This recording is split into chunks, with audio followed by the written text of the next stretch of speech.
नमस्कार, स्वागत है आप सभी लोगों का आपके अपने YouTube channel stream study by Kumar Verma में। फ्रेंड्स, मैं हूं कुमार वर्मा। तो दोस्तों, कला एवं संस्कृति के सीरीज़ को आगे बढ़ाते हुए आज फिर हम लोग बचे हुए क्वेश्चन को डिस्कस करने वाले हैं, जो कि काफ़ी इंपॉर्टेंट है। इसलिए वीडियो को आप पूरा जरूर देखिएगा ताकि आपका पेपर में एक भी क्वेश्चन छूटने ना पाए। तो चलिए फ्रेंड्स, लेक्चर को स्टार्ट करते हैं। जैसा कि आपको पता है कि अब तक हम लोगों ने 2 वीडियो के माध्यम से 50 क्वेश्चन को वेरीफाई डिस्कस कर लिया है और आज आगे हम लोग 51 क्वेश्चन से डिस्कस करना स्टार्ट करेंगे। ठीक है फ्रेंड्स, तो ध्यान से देखिएगा। क्वेश्चन नंबर को पढ़ना स्टार्ट करते हैं। क्वेश्चन नंबर 51 को ध्यान से देखिएगा दोस्तों। क्वेश्चन नंबर 51 क्वेश्चन लिखा है, निम्नलिखित में से किस भक्ति संत ने अपने संदेश के प्रचार के लिए सबसे पहले हिंदी का प्रयोग किया? तो दोस्तों, इस प्रश्न का जो आंसर है वो है रामानंद। दोस्तों, रामानंद एक ऐसे व्यक्ति हैं जिन्होंने अपने संदेश के प्रचार के लिए सबसे पहले हिंदी का प्रयोग किया था। ठीक है फ्रेंड्स, याद रखिएगा, याद रहेगा। ओके, आगे बढ़ते हैं दोस्तों। क्वेश्चन नंबर 52 की तरफ चलते हैं और देखिएगा ध्यान से। लिखा हुआ है, संत कबीर का जन्म कहाँ हुआ था? तो संत कबीर के बारे में पूछ रहा है दोस्तों। तो संत कबीर का जो जन्म हुआ था वो काशी में हुआ था। कहाँ हुआ था? काशी में। और काशी कहाँ पड़ता है? वाराणसी में पड़ता है। तो फिलहाल इस प्रश्न का जो आंसर है बी है। और जन्म कब हुआ था? जन्म हुआ था 1398 ईस्वी में। अच्छा, इनके मृत्यु की अगर बात किया जाए तो 1518 ईस्वी में संत कबीर नगर जिले में पड़ता है मगहर। ठीक है, मगहर। तो मगहर में संत कबीर जी का क्या हुआ था? मृत्यु हुआ था। ठीक है फ्रेंड्स, समझ गए आप? ओके, आप समझ चुके हो। आगे बढ़ते हैं। क्वेश्चन नंबर 53 देखिएगा, 53। क्वेश्चन नंबर 53 कहता है कि महावीर का जन्म किस राजघराने में हुआ था? ठीक है, तो दोस्तों अगर महावीर स्वामी की बात किया जाए तो इनका जन्म जो है वैशाली के गणतंत्र राज्य क्षत्रिय कुलग्राम में हुआ था। किस किस में हुआ था?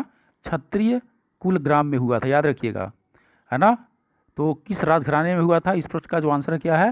क्षत्रिय होगा। अच्छा, थोड़ा सा हम बात कर लेते हैं महावीर स्वामी जी के बारे में।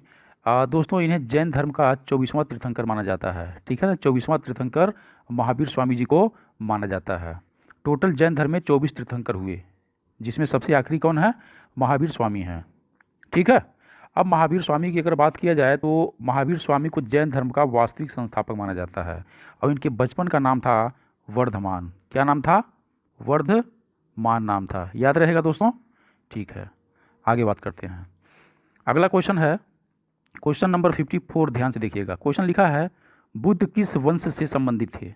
अभी महावीर स्वामी के बारे में पूछा था, अब गौतम बुद्ध के बारे में पूछ रहा है कि ये किस वंश से संबंधित थे। तो दोस्तों, इस प्रश्न का जो आंसर है वो है शाक्य। शाक्य वंश से संबंधित थे। क्यों? क्योंकि इनके पिताजी, जो इनके पिता शुद्धोधन थे, इनके पिताजी का नाम शुद्धोधन था, ये शाक्य गणराज के मुखिया थे। और जबकि इनकी माता जो है महामाया, यह कोली वंश से संबंध रखती थी। किस वंश से? कोलीय, कोलीय वंश। इनके पिताजी किस वंश से थे? शाक्य, और माता जी कोलीय वंश से संबंध रखती थी। ठीक है फ्रेंड्स, समझ गए आप। आगे बात करते हैं। क्वेश्चन नंबर 55 को बहुत प्यार मोहब्बत से देखिएगा भैया। लिखा है, ज्ञान प्राप्ति के पूर्व महावीर का क्या नाम था? मतलब जब उन्हें कैवल्य की प्राप्ति नहीं हुई थी उस समय महावीर स्वामी का नाम क्या था? वर्धमान था। ठीक है ना। तो इस प्रश्न का जो आंसर है ए है। अब मैं आपको बताता हूँ महावीर स्वामी जी के बारे में कुछ और फैक्ट। जब महावीर स्वामी जी को ज्ञान की प्राप्ति हुई तो ज्ञान प्राप्ति के बाद इन्हें कैवल्य बोला जाने लगा। क्या बोला जाने लगा? कैवल्य। ठीक है ना, कैवल्य बोला जाने लगा। ठीक है, याद रहेगा। कैवल्य का मतलब होता है सर्वोच्च ज्ञान। कैवल्य का मतलब होता है सर्वोच्च ज्ञान। दोस्तों, 42 वर्ष की आयु में महावीर स्वामी को जृंभिक ग्राम, यहाँ लिख दे रहा हूँ, जृंभिक ग्राम के निकट जो है ऋजुपालिका नदी बहती थी। उसी नदी के तट पर एक साल का वृक्ष था। उसी वृक्ष के नीचे बैठ करके इन्हें कैवल्य की प्राप्ति हुई थी। ठीक है फ्रेंड्स, याद रहेगा। आगे बात करते हैं। क्वेश्चन नंबर 56 क्वेश्चन देखिएगा भैया। बहुत प्यार मोहब्बत से लिखा है, निम्न में से कौन सा संत महाराष्ट्र के थे? महाराष्ट्र से संबंधित कौन संत थे? तो दोस्तों, इस प्रश्न का जो आंसर है वो है तुकाराम। तुकाराम जो है महाराष्ट्र के पुणे ज़िले में, महाराष्ट्र में एक ज़िला है, नाम है पुणे। ठीक है ना। तो पुणे ज़िले में एक ग्राम है, नाम है देहू। ठीक है, तो देहू ग्राम में जो है इनका क्या हुआ था? जन्म हुआ था। ठीक है, किसका जन्म हुआ था? तुकाराम जी का। तुकाराम जी के अगर बारे में बात किया जाए तो यह एक महान संत थे। क्या थे? महान संत थे, जो भारत में लंबे समय तक चले भक्ति आंदोलन के एक प्रमुख स्तंभों में से एक थे। दोस्तों, याद रखिएगा, भूलना नहीं है। क्वेश्चन नंबर 57 क्वेश्चन नंबर 57 देखिएगा। क्वेश्चन लिखा है दक्षिण भारत के अलवार थे। दक्षिण भारत के अलवार क्या थे दोस्तों? तो वो संत थे। ठीक है, अब जरा ध्यान से सुनिएगा इसके बारे में। एक थे दोस्तों अलवार, अलवार, और एक होते हैं नयनार। नयनार, ये दोनों के दोनों जो है दक्षिण भारत के तमिल कवि एवं संत थे।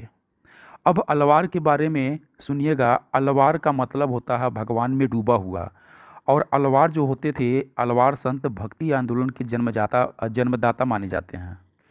और बेसिकली जो अलवार होते हैं, जो प्रश्न पूछता है अलवार के बारे में, वो ये पूछता है कि यह अलवार किसकी उपासना करते थे। तो दोस्तों यह विष्णु या नारायण की उपासना करने वाले जो भक्त होते थे उन्हें ही अलवार कहा जाता था। और नयनार भगवान शिव की उपासना करने वाले भक्तों को नयनार कहा जाता था। और दोनों के दोनों संत कहाँ के थे? दोनों के दोनों दक्षिण भारत के, यानी तमिल कवि एवं संत थे। कहाँ के? दक्षिण भारत के, याद रखिएगा। क्वेश्चन नंबर 58 देखिए।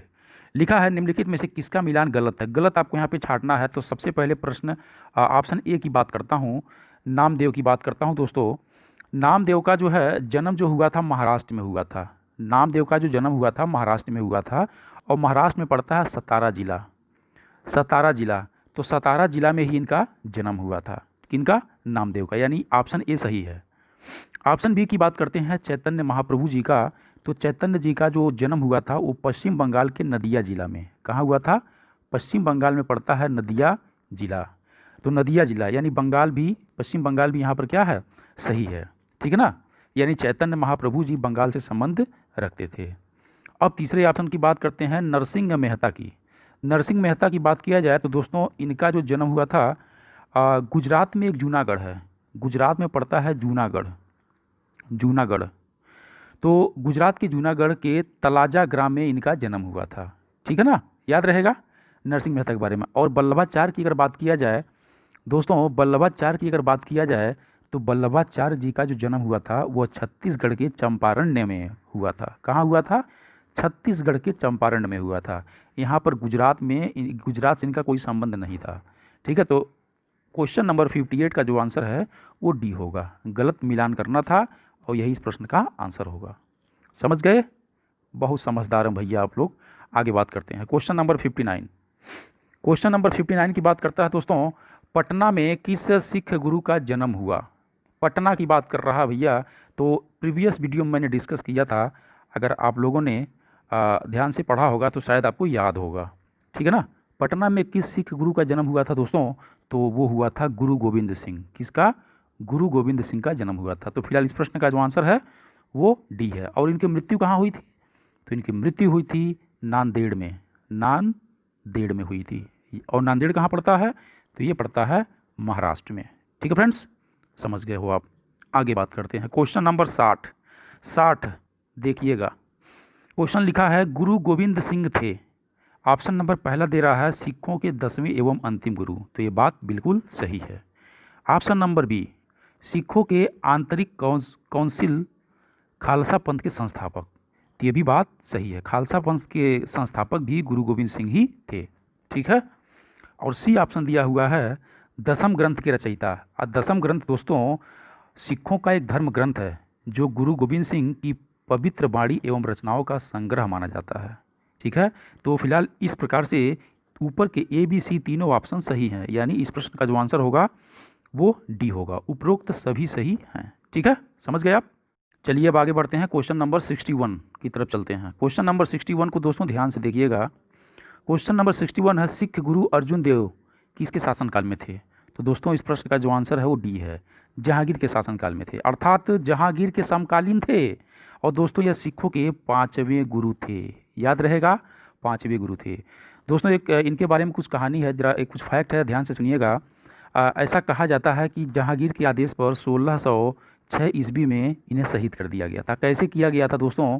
तो 1606 ईस्वी में गुरु अर्जुन देव को लाहौर के भीषण गर्मी के दौरान यासा, यहाँ पर लिख रहा हूँ दोस्तों ध्यान से देखिएगा, यासा व सियासत कानून के तहत लोहे के गर्म तवा पर बैठाकर शहीद कर दिया गया था। और यासा व सियासत ये क्या है दोस्तों? तो यासा व सियासत जो है इसके अनुसार किसी व्यक्ति का रक्त धरती पर गिराए बिना उन्हें यातनाएं देकर शहीद कर दिया जाता है इस प्रथा के द्वारा। तो जब इस प्रथा के द्वारा गर्म तवे पर इनको बैठा दिया गया तो गुरु अर्जुन देव के शीश पर जो है लगातार गर्म गर्म रेत डालने पर जब गुरु जी का शरीर बुरी तरह जल गया, तब उन्हें ठंडे पानी वाले रावी नदी में नहाने के लिए भेजा गया, जहां गुरु अर्जुन देव जी का शरीर रावी नदी में विलुप्त हो गया। ठीक है ना। तो याद रखिएगा दोस्तों, क्वेश्चन नंबर 61 बहुत इंपॉर्टेंट है, भूलना नहीं है आपको। अब आगे बात करते हैं क्वेश्चन नंबर 62। लिखा है निम्नलिखित में से किस सिख गुरु ने खालसा पंथ की स्थापना किया। तो भी प्रीवियस क्वेश्चन में हम लोगों ने बात किया है, और वो है गुरु गोविंद सिंह। कौन है दोस्तों? गुरु गोविंद सिंह। यानी इस प्रश्न का जो आंसर है ए है। खालसा पंथ, खालसा का मतलब होता है दोस्तों पवित्रता। खालसा का मतलब होता है पवित्रता, और पंथ का मतलब होता है मार्ग। यानी पवित्रता का मार्ग, यानी पवित्रता का मार्ग ही क्या है? खालसा पंथ है। ठीक है, याद रहेगा, भूलेगा तो नहीं, नहीं भूलेगा। आगे बात करते हैं क्वेश्चन नंबर 63 देखिएगा। राग मियाँ का मल्हार का रचयिता किसे माना जाता है? तो ये माना जाता है दोस्तों तानसेन जी को। और मियाँ का मल्हार के बारे में ऐसा कहावत है, ऐसा माना जाता है कि तानसेन के मियाँ के मल्हार गाने से जो सूखाग्रस्त प्रदेश होता है वहाँ पे बारिश होती है। ठीक है ना। मतलब ऐसा माना जाता था कि इनके मियाँ की मल्हार जब ये गाते थे तो सूखा प्रदेश में बारिश होने लगता था। ठीक है ना, यही है मियाँ का मल्हार। ठीक है, आगे बात करते हैं क्वेश्चन नंबर 64 देखिएगा। लिखा है महावीर की माता कौन थी? तो दोस्तों महावीर की जो माता थी वो थी त्रिशला। कौन थी? त्रिशला। और ये थी लिच्छवी गणराज्य, लिच्छवी गणराज्य चेटक की बहन थी। याद रखिएगा। Question number 65। अमीर खुसरो एक क्या था? भैया क्या था बताना है आपको। कवि थे, इतिहासकार थे, संगीतज्ञ थे, उपरोक्त सभी? हाँ भैया सभी। अमीर खुसरो के बारे में सबसे पहले वाले वीडियो में मैंने डिटेल से बताया है अमीर खुसरो के बारे में। यह तीनों थे, कवि भी थे, इतिहासकार भी थे, संगीतज्ञ भी थे, और इन्हें खड़ी बोली का जनक भी कहा जाता है। और इनके गुरु का नाम क्या था? शेख निजामुद्दीन औलिया। ठीक है ना, याद रहेगा। और यह एक ऐसे कवि रहे हैं जिन्होंने 7 सुल्तानों का शासनकाल देखा था। हालांकि प्रीवियस वीडियो में मैंने डिटेल से बताया है, देख लीजिएगा वहाँ जा करके। चलिए अब आगे क्वेश्चन नंबर 66 की बात करते हैं दोस्तों। क्वेश्चन नंबर 66 के बारे में कहा गया है कि प्रार्थना समाज के संस्थापक थे। तो प्रार्थना समाज के दोस्तों जो संस्थापक हैं वो हैं आत्माराम पंडुरंग, और इन्होंने प्रार्थना समाज की जो स्थापना की है वह 1867 ईस्वी में बम्बई में किया था। अब प्रार्थना समाज का दोस्तों मेन उद्देश्य क्या था, इसका स्थापना करने के पीछे रीजन क्या था?